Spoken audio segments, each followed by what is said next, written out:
Park Parade, Park Protest Rally, the People's Climate March filled more than 30 blocks, radiating from New York Central Park with cries to solve the growing climate crisis.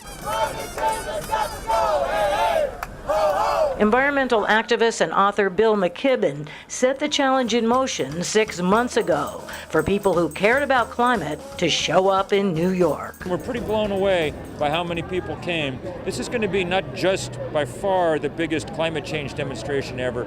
This is the biggest political gathering in the United States in many years.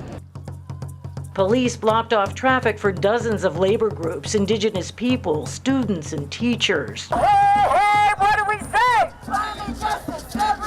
Protesters carried banners and flags, chanted prayers and slogans, and danced through the long procession on the 3-hour route that led them to the United Nations. There were no speeches, just side rallies like the one held by more than 30 different faith groups.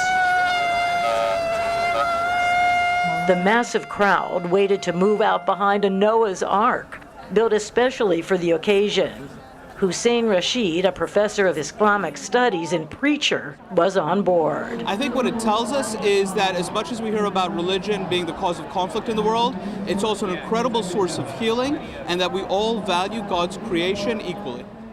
At one point, the crowd went silent to honor those affected by the threat of climate change, rising sea levels, droughts, and storms.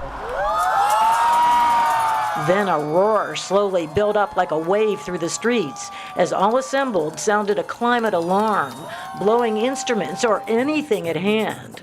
Marching to the drumbeat, George Rosanne called for clean air and clean water to sustain life. We love this planet. We love the ability to have a future, and we want to stand up and raise our voices that those who are elected to represent us, this must be on their agenda, or we're not interested in them as well. That agenda includes issues of social justice, food, public health, and community survival, says Winnie Bianima, executive director of Oxfam International. So we want to see action because the science tells us that if we don't act now, we are heading for a planetary catastrophe.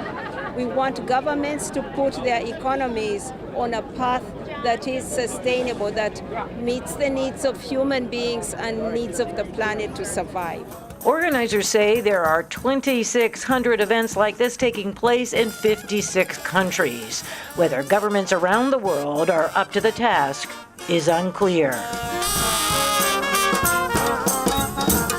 Bianima hopes leaders meeting for the UN Climate Summit take their lead from the People's Climate March for bold new action before it's too late. Rosanne Skirble, VOA News, New York.